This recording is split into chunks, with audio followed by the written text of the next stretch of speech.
सबैलाई जय मसीह। आज बाइबल अध्ययनमा पाल्नुभएका हाम्रा सबै दाजुभाइहरूलाई, दिदीबहिनी अगुवाहरूलाई ख्रीष्ट येशूको नाउँमा अभिवादन छ। आज म विगतको खण्डहरूमा जस्तै परमेश्वरको प्रकृतिको पोषण, मानिसहरूले काम गर्दाखेरि कसरी गर्नुभयो, बाइबलीय इतिहासमा पात्रहरूले कसरी गरे भन्ने विषयमा नै छु। आज म चौथो भाग प्रस्तुत गर्दैछु र यो बाइबल अध्ययनले मलाई आशा छ हामी जो संसारमा परमेश्वरले काम गर्नको निम्ति भनेर पठाइएकाहरू हौं, परमेश्वरको सृष्टि, जो हामी परमेश्वरको समरूपमा र उहाँको स्वरूपमा छौं, त्यस हिसाबले परमेश्वरको उद्देश्य उहाँको स्वर्गको राज्य पृथ्वीमा स्थापना गर्नु रहेको छ र परमेश्वरको स्वर्गको राज्य पृथ्वीमा आउने कुरा चाहिँ परमेश्वरको ले काममा मानिसहरूको निम्ति राखिदिनु भएको उद्देश्य र लक्ष्य पूरा गर्दाखेरि परमेश्वरको मूल्य र मापदण्ड अनुसार मानिसहरूले गर्ने कामले, मानिसहरूको कामको समुच्चय बोधक अवस्थाले, हैसियतले, कामको परिणामले पृथ्वीमा स्वर्गको राज्य स्थापना हुन आउने हुँदा हामी बाइबलमा भएका ती अगुवाहरू जो परमेश्वरसँग कार्य गरी आफ्नो पुस्तामा, आफ्नो समाजमा, आफ्नो जीवनमा तिनीहरूको कामलाई हामी हेरिरहेछौं र तिनीहरूको कामको उदाहरणले आज हामीले हाम्रो समाजमा, हामी बाँचिरहेको संसारमा, समयमा गर्ने कामलाई शिक्षा दिने, मार्गनिर्देश गर्ने हुँदाखेरि यी कुराहरू हाम्रो निम्ति महत्त्वपूर्ण छन्। आज म तपाईहरुलाई हनोकले गर्नुभएको कामको बारेमा बताउन गइरहेको छु। हनोक चाहिँ अब्राहम आदमबाट आएका सन्तान थिए अनि हनोक 365 वर्ष बाँचे र हनोकको बारेमा बाइबलमा त्यति धेरै शब्दहरू खर्चिएको छैन, धेरै चर्चा गरिएको छैन। तर हनोकको उदाहरण चाहिँ आजको मण्डलीहरू, विश्वासीहरूले चर्को गरी थाहा पाउनु पर्ने खाँचो छ र हनोकको जीवनको चालहरू, अर्थात् हनोकले आफ्नो जीवन कसरी व्यतीत गरे, आफ्नो पुस्तामा कसरी काम गरे अनि हनोकको दैनिक जीवन र उनको व्यवहारको पक्षहरू कस्तो थियो भन्ने कुरा चाहिँ आज हामी विश्वासीहरूले, कामको नेतृत्व गर्नेहरूले अनुसरण गर्नुपर्ने कुरा छ।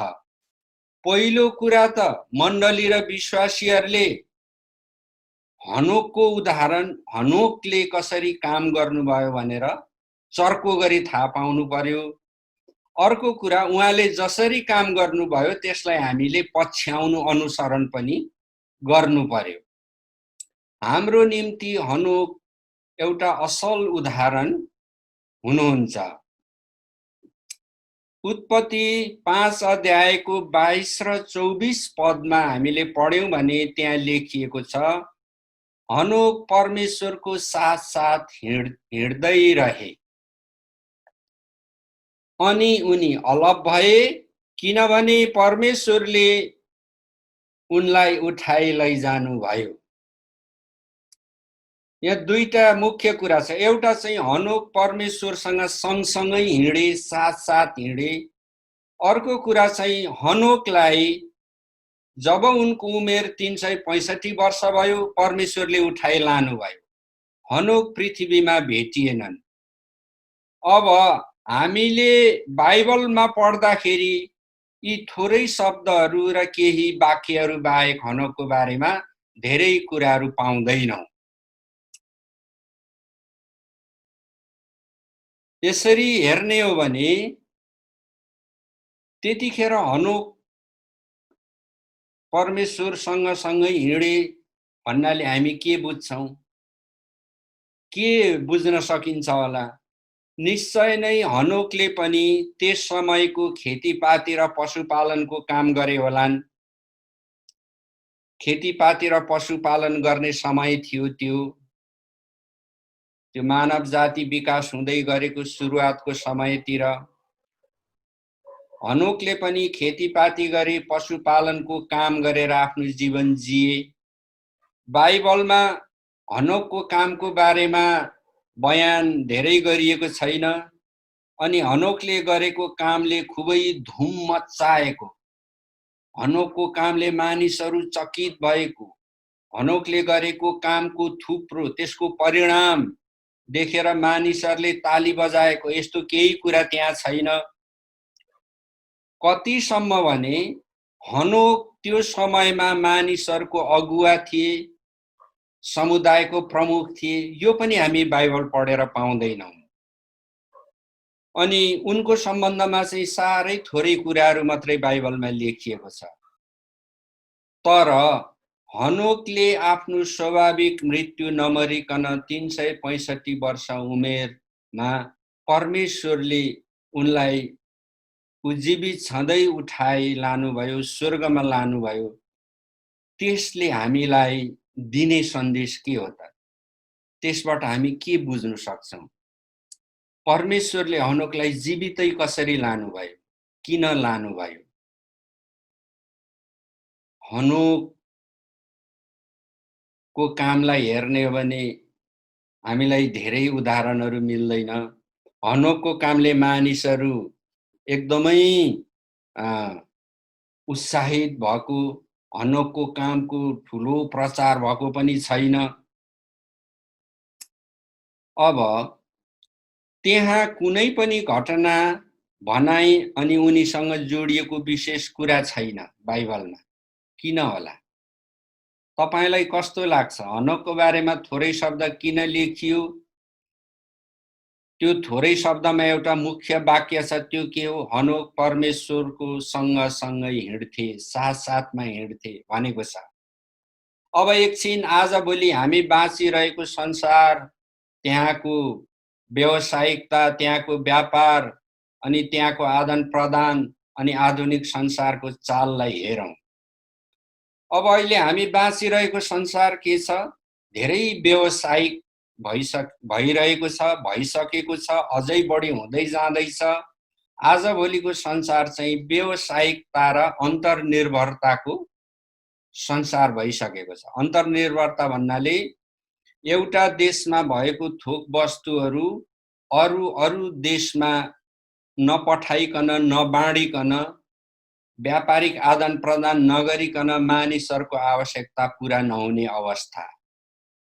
अन्तर्निर्भरता भनेको त्यो। चाहे त्यो तपाईले खाद्यान्नको कुरा गर्नुस्, लत्ता कपडाको कुरा गर्नुस्, औषधिको कुरा गर्नुस्, प्रविधिको कुरा गर्नुस्, पृथ्वीमा भएका देशहरू, मानवहरू, जातिहरूको बीचमा अन्तर्निर्भरता बढ्दै जाँदैछ। अहिलेको समाजमा मानिसहरूको रहन सहन बसाइले त्यस्ता कुराहरूलाई आफ्नो बानीमा, चालचलनमा, खानपिनको संस्कारमा ग्रहण गरिसक्यो, लिइसक्यो। त्यसमा मानिसहरू बानी परिसके कि तिनीहरू बानी परेको त्यो लिभिङ स्टाइल, हाबिटाट, त्यसलाई कायम राख्नको लागि एक देश र अर्को देशहरूको बीचमा समन्वय, व्यापारिक आदान प्रदान भएन भने त्यो कुरा हुन सक्दैन। हिजो आज वैदेशिक रोजगार अनि आप्रवासन र कामदारहरूको आदान प्रदान विश्वव्यापी रूपमा छ। नेपालीहरू नै पनि नपुगेको देशहरू छैन। अनि नेपाल बाहिरका देशहरूका मानिसहरू पनि संसारको सबै क्षेत्र र ध्रुव अनि सबै देशहरूमा पुगिरहेछन्। आप्रवासन काम पेसाको कुराहरू एकदमै बढोत्तरी भइरहेछ। त्यसमा बढोत्तरी भएको हुनाले संयुक्त राष्ट्र सङ्घको निकायले त्यो आप्रवासी कामदारहरूको हक हित उनीहरूको नागरिक अधिकारलाई सुरक्षा गर्न सुनिश्चित पार्न सबै देशमा काम गरिरहेको अवस्था छ। भन्नुको अर्थ व्यावसायिकता र अन्तर्निर्भरताको युगमा हामी अहिले बाँचिरहेको छौँ। अनि परमेश्वरको मण्डलीले पनि त्यो व्यावसायिकता र त्यो अन्तर्निर्भरताको सवालमा काम गर्नुपर्ने, प्रार्थना गर्नुपर्ने, त्यसलाई हेर्ने तरिका बनाउनु पर्ने, अनि विभिन्न जाति र भाषीका मानिसहरू विभिन्न देशको विभिन्न कुनामा छरिएर रहेकाहरूमा हाम्रो सुसमाचारको मिसन त्यहाँ पुर्याउनु पर्ने, सेवकाईलाई त्यहाँ सङ्गठित गर्नुपर्ने, सिद्धान्त र नीतिहरू रणनीतिहरू बनाउनु पर्ने। यो व्यस्त समयमा हाम्रो मण्डली र मिसनहरू पनि त्यहाँ प्रवृत्त भइरहेको अवस्था छ। समग्रमा भन्दाखेरि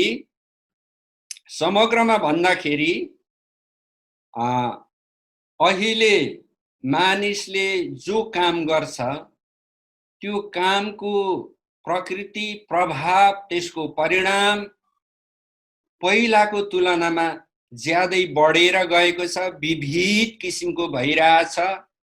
र यो यस्तो समय भइरहेछ कि अहिले चाहिँ मानिसहरूले मानिसलाई कसरी चिन्छन् भन्दाखेरि कुल गोत्र बाबुआमा वंशजको हिसाबले चिन्दैनन्। अहिले मानिसको समुदायले मानिसलाई चिन्ने भनेको उसको कामको आधारमा। उसले के काम गर्छ, उसको कामले मानिसको पहिचान बनाइरहेछ।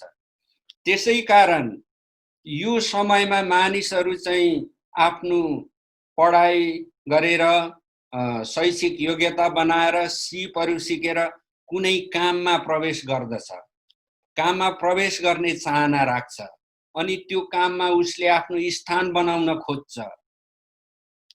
त्यो किसिमको समय अहिले चलेर गइरहेछ। अनि मानिसको पहिचान नै आजभोलिको समयमा उसले गर्ने कामले मान्छेलाई परिचय दिइरहेको छ। अब त्यस्तै गरेर ख्रिस्चियन मण्डलीको सेवकाईहरूमा परमेश्वरको राज्यको सेवकाईले पनि व्यावसायिक रूप लिँदै गइरहेछ।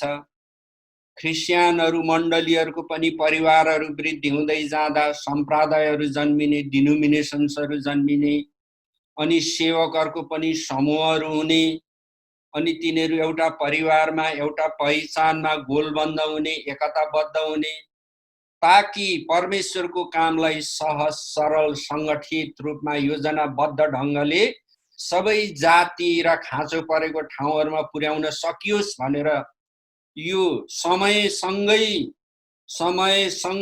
समयले उत्पन्न गरेको चुनौतीहरूलाई सम्बोधन गर्ने क्रममा पनि यी कुराहरू जन्मिँदै गइरहेको छ। अब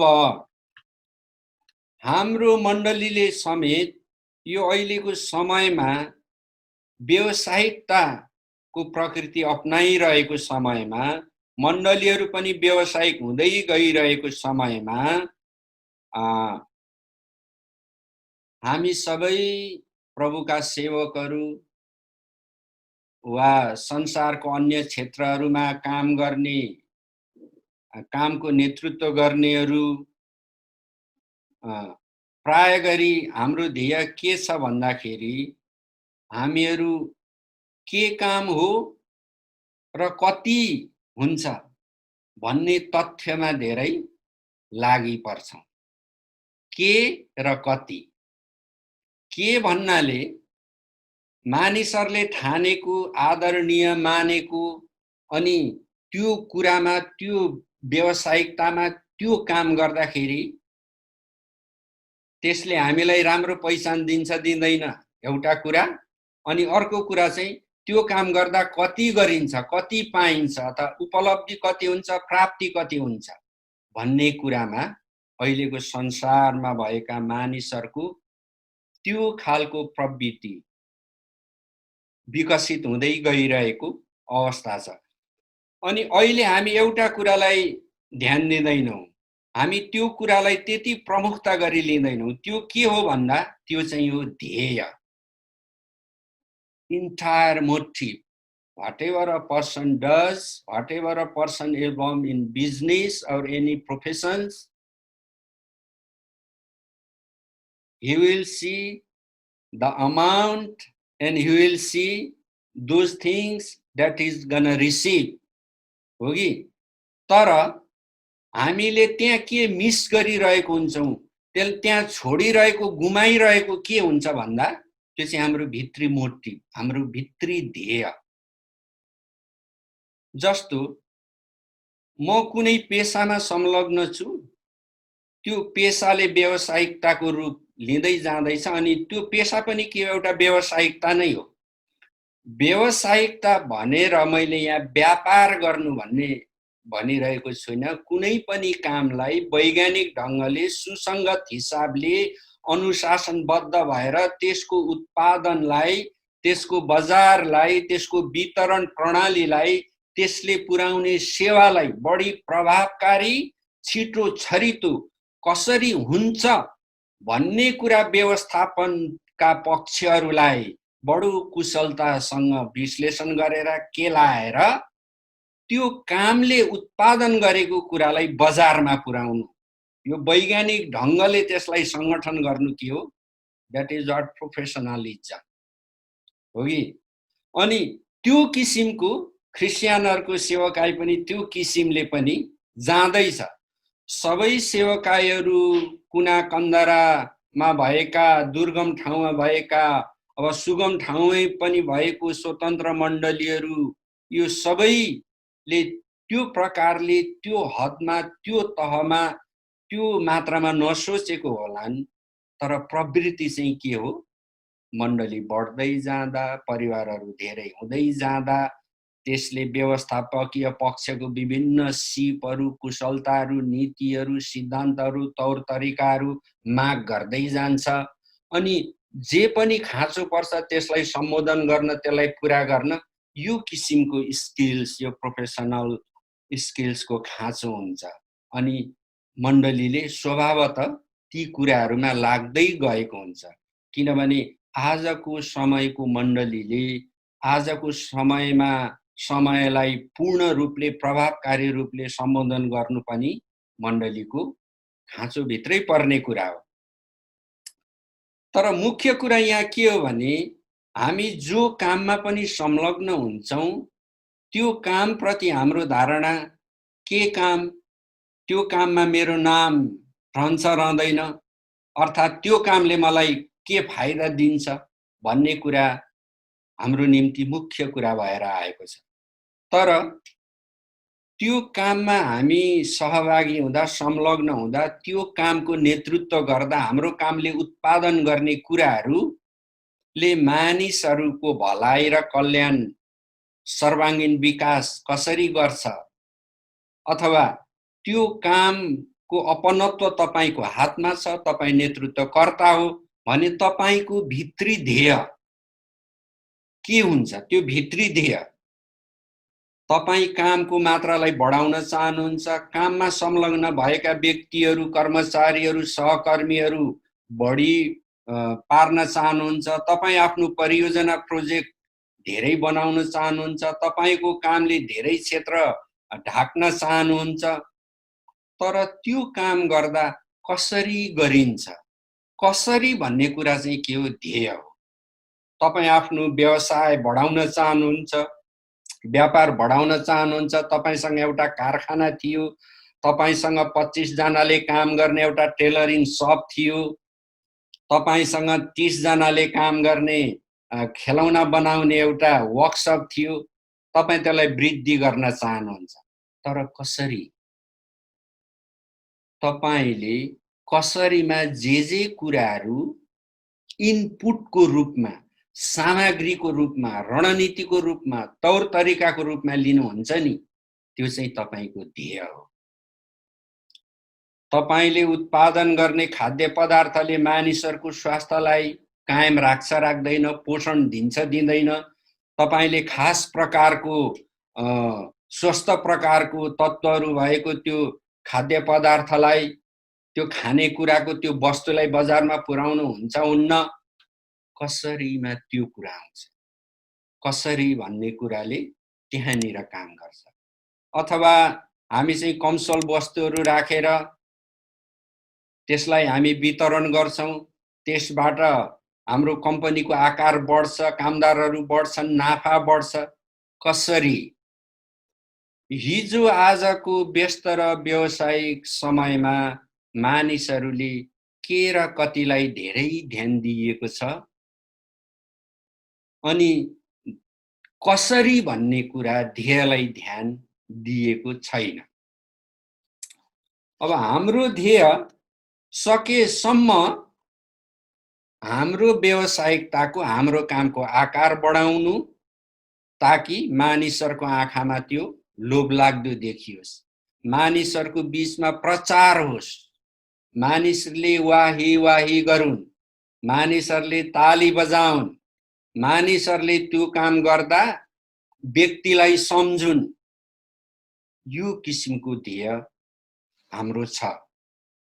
अब हामीले जो काम गर्छौं, परमेश्वरले हामीलाई जे काम दिनुभएको छ, हजारौं हजार कामहरू, त्यसको आकार बढ्नु, क्षेत्र बढ्नु चाहिँ के हो? स्वाभाविक रूपले हुँदै जाने कुरा पनि। कसैले भन्ला मैले मेरो बलले, मेरो ज्ञानले, मैले गर्न सकेको सांगठनिक कुशलता, मैले अपनाएको स्ट्राटेजीहरू, रणनीतिहरूले मैले मेरो कामलाई बढाएँ भन्ला। त्यो पनि सबै प्रतिशत बेठिक होइन। तर एउटा काम पृथ्वीमा सुरुवात भएपछि त्यसको संख्या बढ्नु, त्यो प्रगतिशील हुँदै जानु के हो? परमेश्वरले मानवहरूमा राखिदिनु भएको उहाँको कामको प्रकृति नै हो कि? तर अझै सवाल सिद्धिएको छैन है। मानिलिउँ हामीले गर्ने, हाम्रा साथीभाइले गर्ने, हाम्रा अगुवाहरूले नेतृत्व गरेको मण्डली, सम्प्रदाय, परमेश्वरको काम, त्यसको संख्याहरू बढ्दै जाँदैछ, सहभागीहरू बढ्दै जाँदैछन्, त्यसको आकार ठुलो हुँदै जाँदैछ, मान्छेहरूले थाहा पाउँदै जाँदैछन्, ताली बजाउँदैछन्, मानिसहरूको बीचमा त्यसको चर्चा छ, नाम छ, मानिसहरूले त्यसलाई टाढैबाट चिन्छन्। तर अझै सवाल एउटा के छ भने वृद्धि विकास हुँदै जाँदा हो कि त्यो वृद्धि विकास हुँदै गएको कामले आफ्नो समकालमा भन्नाले आफू कामको नेतृत्व गर्ने मानिसहरू बाँचिरहेको समयमा त्यसले के भलाइको कुराहरूलाई आफ्नो वरिपरि सिकाइरहेछ, आउने पुस्ताको निम्ति त्यो कामले के सन्देश दिइरहेको छ, आउने पुस्ताको निम्ति त्यो कामको वृद्धि विकासले के बिउ रोप्यो, अनि नयाँ सृजनात्मक कुरा, हरेक काममा सृजनात्मक कुराहरू हुन्छ, मौलिक कुराहरू हुन्छन्। हरेक कामको महत्त्व संसारमा छ, किनभने परमेश्वरको दृष्टिमा सबै कामहरू मानव, समग्र मानव जातिको भलाइ, उन्नति, प्रगतिको निम्ति बहुमूल्य छन्। त्यसैले श्रम, जो काम गरिन्छ, जो मानवीय श्रम हो, त्यो के छ? धेरै नै महत्त्वपूर्ण छ। र परमेश्वरको नजरमा चाहिँ सबै कामहरू बराबर छन् र सबै काममा परमेश्वरले काम गर्नेको निम्ति उद्देश्य र लक्ष्य राखिदिनु भएको हुन्छ। उद्देश्य भनेको उसले गरेको कामले समकालमा के भलाइ कल्याण गर्यो, त्यो चाहिँ भलाइ कल्याण चाहिँ यो हो कि कसरी गर्यो भन्ने। तपाई कुनै कामको नेतृत्व गर्दै हुनुहुन्छ, तपाईको अधीनमा मानिसहरू छन्, अनि त्यो कामको अपनत्व तपाईको हो, वा तपाई व्यापारिक भाषामा भन्नु हो भने तपाई बिजनेस म्यानेजर हो, अथवा तपाई मालिक हो, ओनर हो, फाउन्डर हो, whatever you are, but the things that you promote or produce how you are producing, how you are advertising, how you are socializing, how you are marketing your products, त्यो चाहिँ कसरी हो? तपाईसँग 50 जना मानिसहरू छन् अनि तपाईले कुनै वस्तु उत्पादन गरिरहनु भएको छ, मानिलिउँ खाद्य उत्पादन गरिरहनु भएको छ अरे, अनि त्यो 50 जना मानिसहरू तपाईसँग काम गर्दा तपाईलाई कसरी हेर्छन्? हाम्रो मालिकले यो कमसोल वस्तुहरू मिसाएर बजारमा लगिरहेछ, मान्छेलाई थाहा छैन, भक्कु पैसा कमाउँदैछ भन्ने थाहा पाउँछन् कि तपाईसँग भएको 50 जनाले तपाईले गरेको काम कसरी भइरहेछ हेरिरहेका हुन्छन्, तपाईबाट उनीहरूले सिकिरहेको हुन्छन्। मैले केही समय अगाडि नेपालीहरूले चलाएको एउटा कम्पनीको बारेमा मैले सुने, म नाम त भन्दिन, त्यहाँ विश्वासीहरू पनि छन्। त्यो कम्पनी केही समयपछि गएर दुईटा भयो। किन भयो?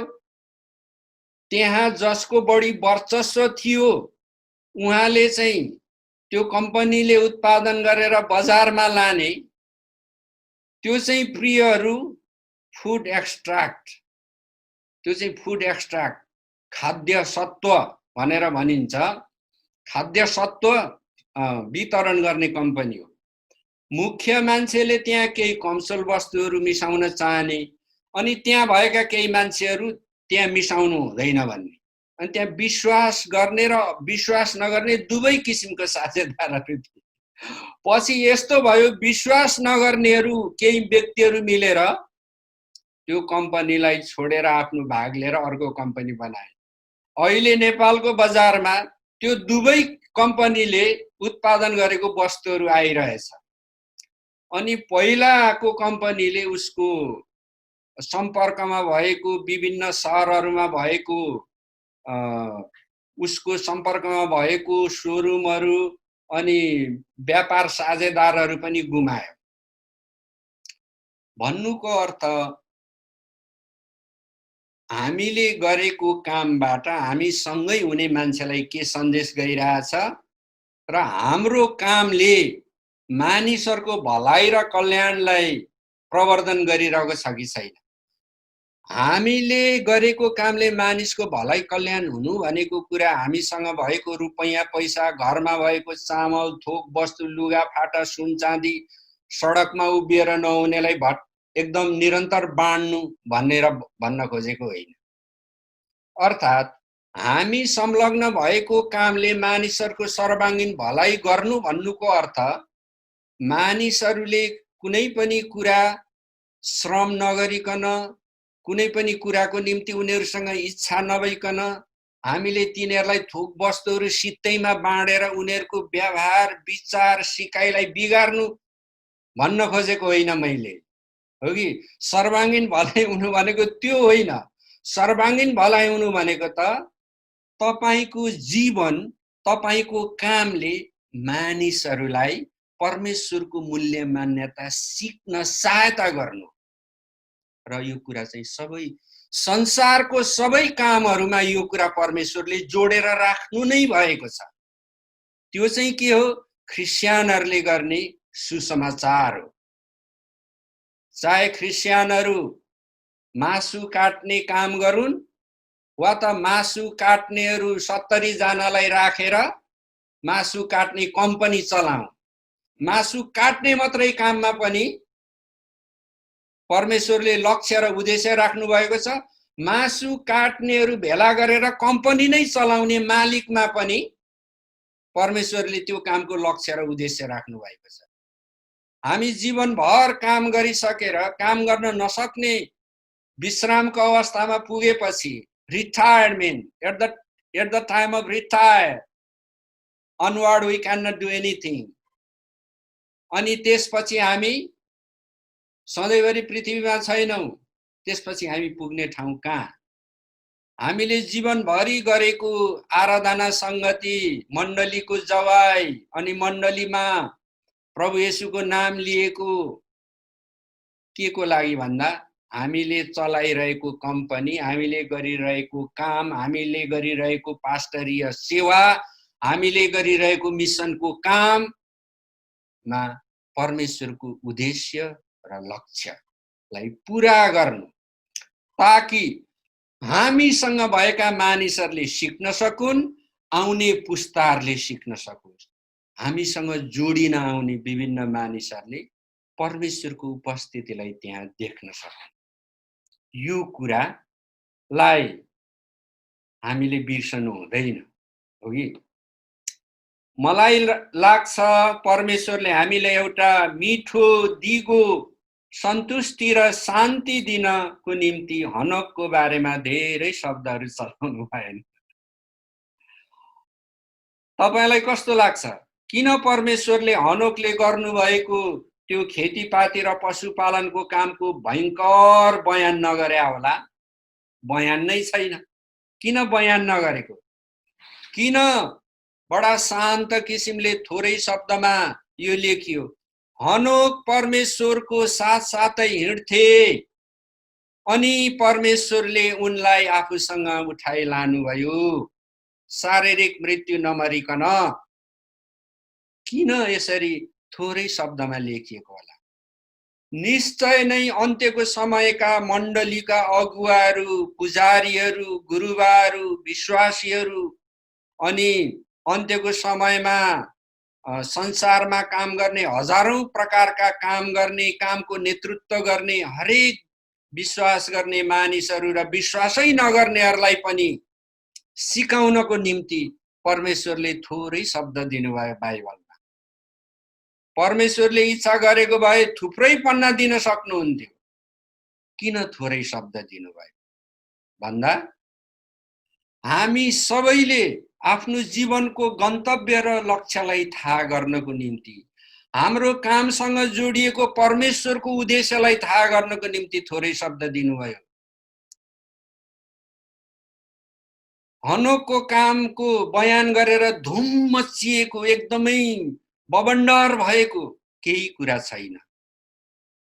तर हनोकले जसरी काम गरे त्यसको उच्च स्थान हनोकले आफ्नो जीवनकालमा पाए, परमेश्वरले उहाँलाई उठाइ लानुभयो। अहिले हामी मण्डलीमा हाम्रा ख्रिस्टियन दाजुभाइ दिदीबहिनीहरू कतिले सोच्छौं हामी सामान्य मान्छेहरू हौं।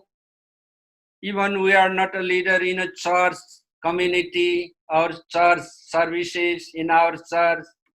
We are just keeping very informal, normal way, having very simple job. That is not the matter what you are doing. The matter is how you are doing. तपाई कसरी काम गर्दै हुनुहुन्छ त्यसले चाहिँ अर्थ लाग्छ।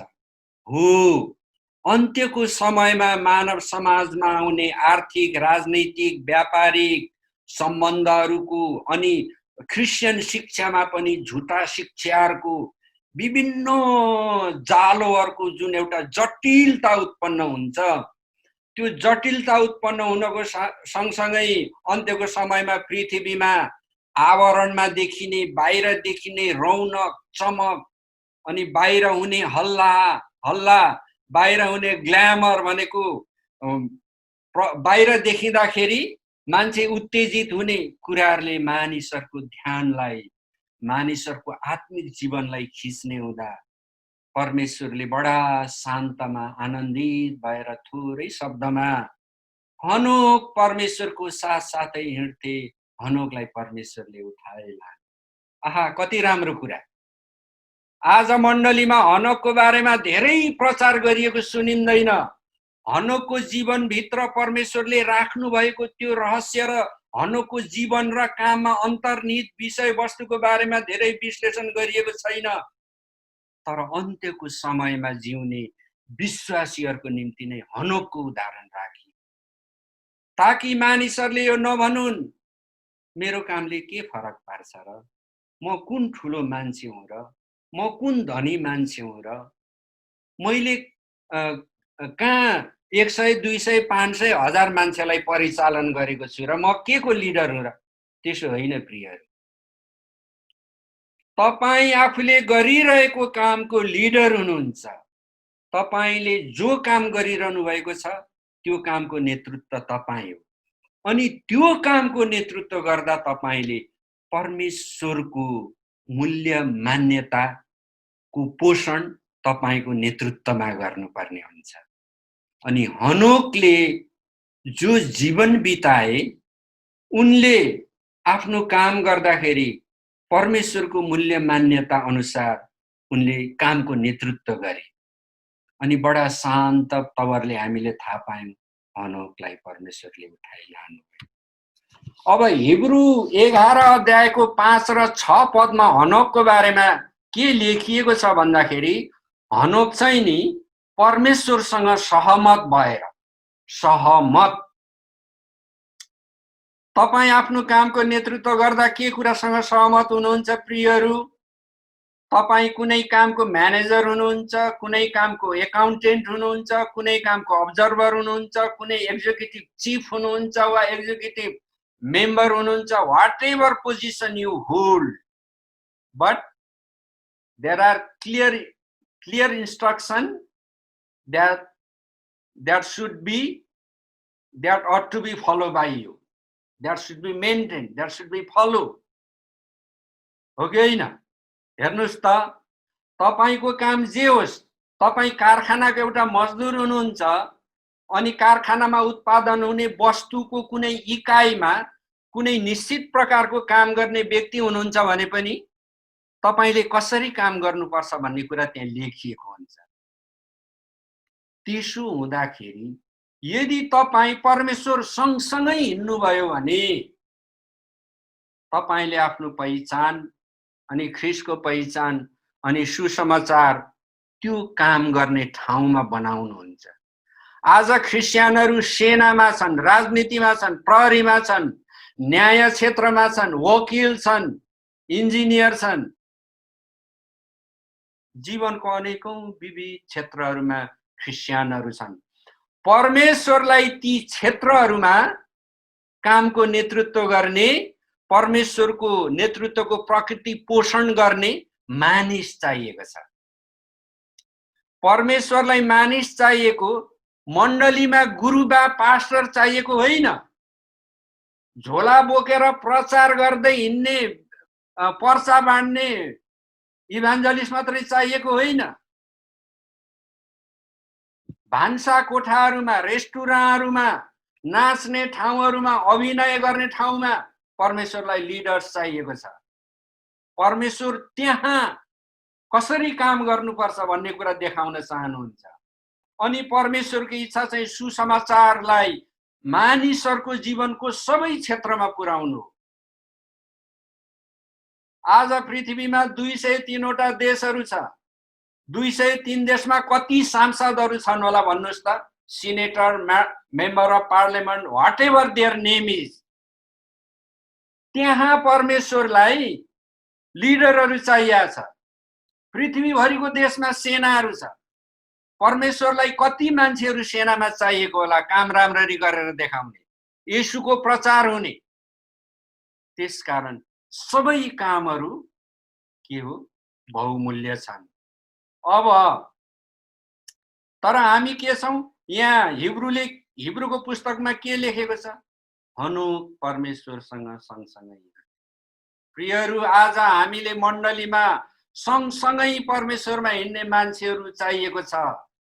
हो कि? मानिसहरू बस पार्कमा अनि ट्रेन चल्ने ठाउँहरूमा मजदुरी कामहरू, कुल्ली कामहरू गरिरहेछन्। त्यहाँ कुनै एउटा वरिष्ठ मान्छे गएर सुसमाचार सुनाउँदैन। त्यहाँ पनि हामीलाई परमेश्वर सँगसँगै हिँड्ने, त्यो काम गर्ने मान्छे चाहिएको छ। उसले त्यहाँ कामको नेतृत्व गर्छ। तर हाम्रो चाहिँ के छ त? प्राय गरी हाम्रो नेतृत्वले अहिले के गरिरहेको छ भन्दाखेरि आकार बढाउन चाहन्छ, नाम कमाउन चाहन्छ, तर हाउ प्रोसेस त्यसलाई बिर्सेको छ, ध्येयलाई बिर्सेको छ। अब हेर्नुस्, यदि हामीले प्रशस्त काम गर्यौं, कामको थुप्रो लगायौं, डिङ्गुरै लगायौं भने पनि यदि हामीले परमेश्वरको उद्देश्य र लक्ष्यलाई बिर्स्यौं भने हामीले अन्त्यमा के पाउँछौं? म तपाईलाई एकजना महाकवि, दार्शनिक, लेखकले लेखेको कथा संक्षिप्तमा सुनाउन चाहन्छु। तपाईहरु कतिले लेव तोल्स्टोयको नाम सुन्नुभएको छ? उहाँ पुरानो समयमा रुसमा हुनुभएको एकजना रुसी कवि हुनुहुन्थ्यो। अनि उहाँले किङडम अफ गड भन्ने एउटा पुस्तक पनि लेख्नुभयो। त्यो पुस्तकमा धेरै कथाहरू, निबन्धहरूको संग्रह थियो। हेर्नुहोस्, त्यो पुस्तकमा एउटा कथा छ, मैले पढेको थिएँ। एक दिन एउटा मानिसले ईश्वरलाई धेरै पुकार्यो अनि उसले भन्यो, मलाई वरदान दिनुहोस्, म केही प्राप्त गर्न चाहन्छु। अनि ईश्वरले वरदान पनि दिनुभयो। अनि उसले भन्यो, मलाई जमिनको खाँचो छ, मलाई जमिन दिनुहोस्। अनि ईश्वरले भन्नुभयो, तिमी कति जमिन लिन चाहन्छौ? तिमीलाई जति जमिन लिनु छ, यो जमिन, यो मैदानको एउटा कुनाबाट दगुरेर यो वरिपरि तिमीले जति घेरा लाउन सक्छौ, त्यो जमिन तिम्रो हुनेछ। ल, यो जमिन, मैदान नै तिमीलाई भयो। अब त्यो मान्छे बिहानदेखि त्यो जमिन आफ्नो बनाउन दगुर्यो। उसले प्रयत्न गर्यो सबैभन्दा ठुलो घेरा बनाउने, किनभने जत्रो घेरा बनाउन सक्यो त्यति नै उसको हुन्थ्यो। अनि उसले दगुर्न सुरु गर्यो। बिहान बित्यो, अनि त्यहाँदेखि दिउँसोको समय बित्यो, अनि दिउँसोको समय, मध्याह्नको समय बितेर फेरि उता गयो। अनि त्यो मान्छे साँझ हुनुभन्दा अगाडि नै, घाम ढल्किनुभन्दा अगाडि नै जमिन घेरा लाउँदा लाउँदै ठुलो क्षेत्र ओगट्दै त्यो साह्रै थाक्यो, लखतरान पर्यो। अनि उसले जमिन घेरा लाउने कामलाई छोट्याएर सिद्ध्याएर आएर ढल्क्यो। अनि ढल्केपछि त्यसले विचार गर्यो, कस्तो मैले धेरै कुद्नु नसकेको, मैले धेरै कुदेर अझै जमिन धेरै आफ्नो भागमा पार्नु पर्ने, मेरो ठुलो मौका गुम्यो भनेर उ सोच्दै थियो। अनि त्यो मान्छेले त्यो कुरा सोच्दै गर्दा उसको जिउ अरठियो, अनि उसको मुटुको धड्कन बढ्यो, अनि उसको मांसपेशीहरू शिथिल भए। अनि दिनभरि कुदेको हुनाले बिचरा त्यो मान्छे मर्यो। उसले धेरै पायो अनि मर्यो। How much land does a man need? We need to think about it. How much land does a man need? एउटा मानिसलाई कति जमिन चाहिन्छ? त्यो मान्छे मर्यो, उसका परिवारका मान्छेहरू अनि नजिकका मान्छेहरू आए। 6 फिट लामो, 2-2.5 फिट चौडा जमिन खने अनि त्यसलाई त्यहाँ गाडी दिए। अनि आँसु झारे, त्यो मान्छेलाई सम्झिए, अनि फुलहरू राखे। ती मान्छे घर फर्किए। एउटा मानिसलाई कति जमिनको खाँचो पर्छ अनि उसको जीवनको गन्तव्य कहाँ हो? यो कुरा आज हामीले थाहा गर्नुपर्छ। हामीलाई कति कुराको खाँचो छ, हाम्रो गन्तव्य के हो? हामीलाई जे खाँचो छ हामीले प्राप्त गर्छौं। प्राप्त गरिसकेपछि हामी पुग्ने ठाउँ कहाँ हो? यहुदा 14 र 15 पदमा हनोकको बारेमा के लेखिएको छ भने, हनोक चाहिँ धार्मिकताको प्रचारक थिए। अनि हनोक आदमदेखि 7औं पुस्ताका मानिस हुन्। अब त्यतिखेर आदम नै 900,000 वर्ष बाँच्नुभयो। आदम पछिका मानिसहरू 900,000 वर्ष बाँचे, 800-700 वर्ष बाँचे। अनि एउटै बाबुआमाको त्यो 600-700 वर्ष छोराछोरी जन्मिँदा कति जन्मिन्थ्यो हो कि? अनि त्यसो हुँदा जनसङ्ख्या एकदमै धेरै बढेर गइरहेको थियो। अनि आदमदेखि 7औं पुस्ताका हनोकले त्यतिखेरका मानिसहरूलाई के भने भन्दाखेरि, मानिसहरूलाई उनले प्रचार गरे, परमेश्वरको चेतावनी दिए, सजग बनाए। उनले के भने, हेर परमप्रभु आफ्ना असंख्य पवित्र जनहरूसँग आउनुभयो सबैको इन्साफ गर्न, सबै मानिसहरूलाई दण्ड दिन, जसले अधार्मिक रीतिले भक्तिहीन कार्यहरू गरेका छन् ती भक्तिहीन मानिसहरूलाई दण्ड दिन जसले उहाँको विरुद्ध कठोर कुरा बोलेका छन्। हनोकले यो प्रचार गर्नुभयो प्रियहरू। अब यहाँ केही कुराहरू महत्त्वपूर्ण छ जसमाथि हामी केही समय व्यतीत गर्नेछौँ।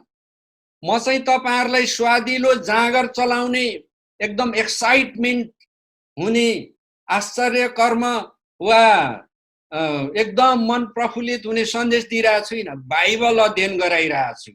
बाइबल अध्ययन गर्न चाहिँ के हो, गहन हुन्छ, शब्दहरूको विश्लेषण गरिन्छ, त्यसको वरिपरि घुमिन्छ, टाउको दुख्छ हैन।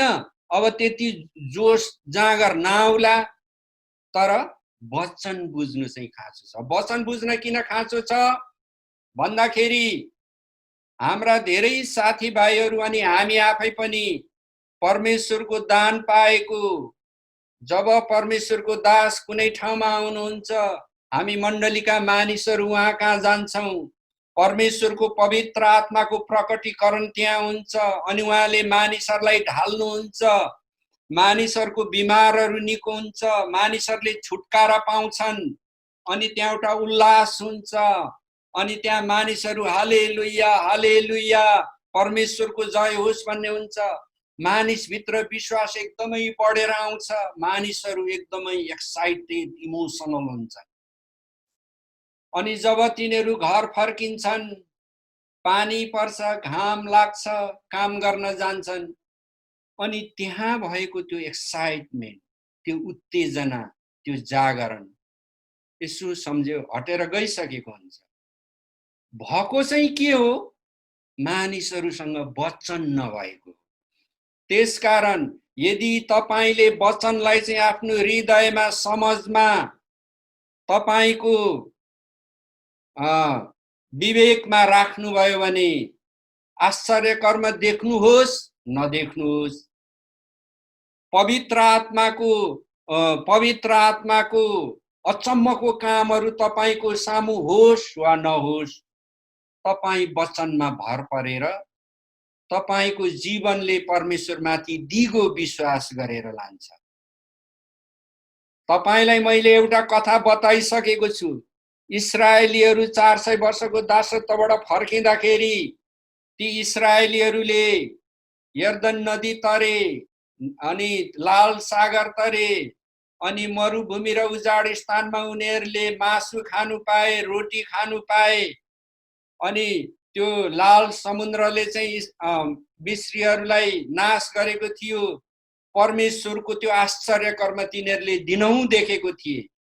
परमेश्वरको आश्चर्य काम, बादलको खाँबो तिनको अगाडि हिँड्थ्यो दिनमा अनि रातमा आगोको खाँबो हिँड्थ्यो। तिनीहरू दिनहुँ परमेश्वरको आश्चर्य काममा थिए।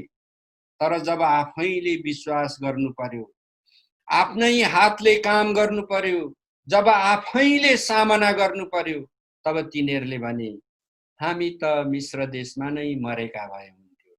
लौ एउटा अगुवा चुनौ र मिश्र देश फर्क्यौं, हामी कनान नजाउँ, किनभने त्यहाँ त दैत्य जस्ता मान्छे रहेछन्, त्यहाँको शहरले त मानिसलाई निलिहाल्दो रहेछ।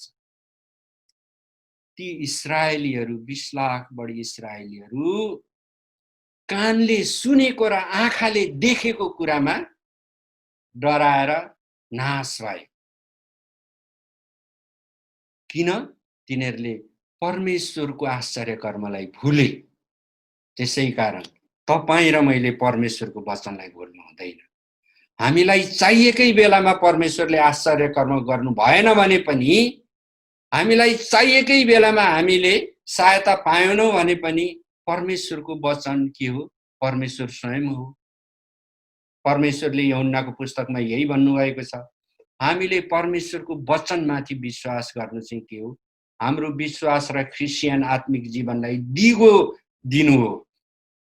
त्यसैले अब हनोकले प्रचार गर्दा मानिसहरूलाई चेतना दिँदा भन्नुभएको दुईटा शब्दहरूको बारेमा म तपाईहरुसँग केही विवेचना गर्न चाहन्छु। एउटा छ अधार्मिक रीतिले।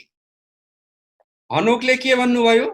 जसले अधार्मिक रीतिले र भक्तिहीन कार्यहरू गर्छ गरेका छन् ती मानिसहरूलाई दण्ड दिन परमेश्वर आउँदै हुनुहुन्छ। हनोकलाई परमेश्वरको उद्देश्य थाहा थियो। परमेश्वरले मानिसहरूलाई पृथ्वीमा काम गर्न पठाउनु भयो। मानिसहरूले गरेको कामले परमेश्वरको राज्य स्थापना हुनु चाहिँ परमेश्वरको एकमात्र योजना थियो। मानिसहरूले काम त गरे, ठुला काम गरे, धुम मचाए, हो कि धुम मचाए, धेरै त्यसको गुणगान भयो, तर अधार्मिक रीतिले र भक्तिहीन कार्यहरू गरे। यसको चेतावनी हनोकले आफ्नो पुस्ताका मानिसहरूलाई दिनुभएको थियो। अधार्मिक रीति भनेको के हो? कसरी कसरी कसरी कसरी तपाईको कम्पनी बढ्यो, तपाई एक्जिक्युटिभ चिफ हुनुभयो, तपाईको सम्पत्ति बढ्यो, तपाई चुनाव जित्नुभयो, तपाई अध्यक्ष हुनुभयो, कसरी हुनुभयो? कसरी हुनुभयो?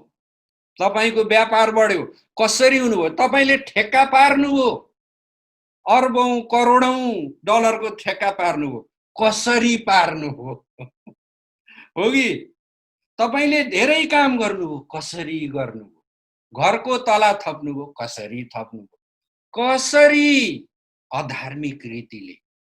हनोकले आफ्नो पुस्ताको मानिसहरूलाई चेतावनी दिएको कुरा यो हो, र यो कुरा आज पनि मण्डलीको निम्ति बताइएको। अब अर्को शब्द छ, हनोकले के भन्नु? भक्तिहीन कार्यहरू। भक्तिहीन भनेको के हो? तपाईको कम्पनीले ठुलो बजार ओगट्यो, तपाईको कम्पनीले अरु 15 कम्पनीसँग साझेदारी गर्यो, अरु 20 कम्पनीलाई सप्लायर बनायो, अरु 30 वटा देशमा तपाईको माल जानु थाल्यो, वा तपाईले धेरै मण्डलीहरू बनाउनु हो, धेरै मिसनरी प्रचारकहरूलाई पठाउनु भयो। कसरी कसरी? तपाईको शहरमा, तपाईको मण्डलीमा धेरै विश्वासीहरू भए, कसरी? यो कसरी चाहिँ के हो? मुख्य कुरा हो। अनि कसरीमा छुटेकाहरू, कसरी परमेश्वरको मूल्य र मापदण्डलाई मिस गर्नेहरू, छुटाउनेहरूले गरेको कामलाई परमेश्वरले के भन्नुभयो? भक्तिहीन कार्यहरू, जसको उद्देश्य छैन, जसको लक्ष्य छैन। केवल के छ?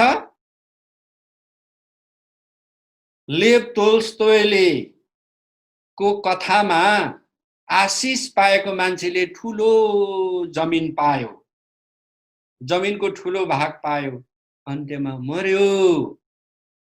भक्तिहीन कार्य भनेको त्यो, जसको उद्देश्य छैन, जसको लक्ष्य छैन।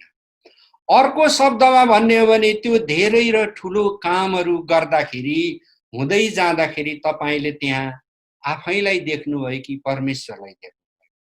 तपाईले गर्नुभएको मण्डलीको निर्माण, तपाईले गर्नुभएको सम्प्रदायको निर्माण, तपाईले गर्नुभएको पास्टरीय सेवा, तपाईले गर्नुभएको सांसदको सेवामा महिमा कसले पाउँछ? तपाईले आफ्नो नाम राख्नुहुन्छ कि तपाईले गरेको कामबाट मानिसहरूले परमेश्वरलाई सम्झिन्छन्? महिमा कसले लिने? तपाईले लिने, परमेश्वरले लिने। हनोकले प्रचार गर्नुभएको कुरा चाहिँ यो, जरुर मानिसहरूले काम गर्नुपर्छ, तर त्यो अधार्मिक रीतिले गर्नु हुँदैन, अनि भक्तिहीन काम गर्नु हुँदैन। अर्थात् आफ्नै नाम रहने तर परमेश्वरको नाम नरहने। यो कुराहरू धेरै गरेर साधारण विश्वासीहरू, विभिन्न व्यावसायिक पेशामा भएका मानिसहरू सबैलाई लागू हुन्छ। अझै विशेष गरेर अगुवाहरू, जसले ख्रिस्चियन समाजहरू निर्माण गर्छन्, जसले ख्रिस्चियनहरूको उन्नति प्रगतिको निम्ति भनेर नेतृत्वलाई लिन्छन्, यस्तो किसिमको सामाजिक परस्परताको, वृद्धि विकासको, यस्तो प्रकृतिको काम गर्नेहरूमा यो कुरा बढी गरेर सरोकार राख्न आउँछ। त्यसकारण प्रियहरू, तपाईँ र म पृथ्वीमा परमेश्वरले कामको नेतृत्व गर्न पठाउनु भयो र हामीले हाम्रो जीवनमा गरेको सिङ्गो साङ्गो पाङ्गो कामको नेतृत्वले परमेश्वरको महिमा भएको होस् र हाम्रो कामले मानिसहरूको भलाइ गरेको होस्, त्यो उद्देश्य पूरा भएको हुनुपर्छ र लक्ष्य चाहिँ त्यो काम गरिसक्दा जब हाम्रो जीवन परमेश्वरमा फर्किन्छ, हामी शारीरिक मृत्यु मर्छौँ, तब हामी पुग्नुपर्ने ठाउँमा पुगौँ, तब हामी गन्तव्यमा पुगौँ।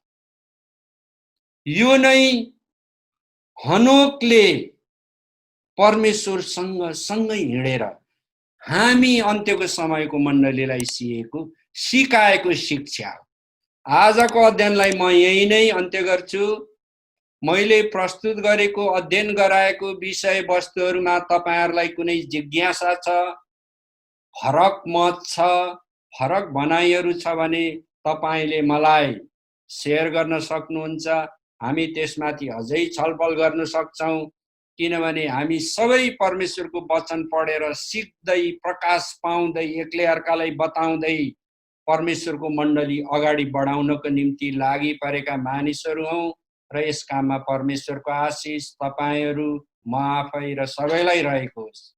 म हाम्रो पेनियल क्रिस्चियन सेवकाईको तर्फबाट फेरि तपाईहरुलाई सहभागी भएकोमा धन्यवाद दिन चाहन्छु। आमेन।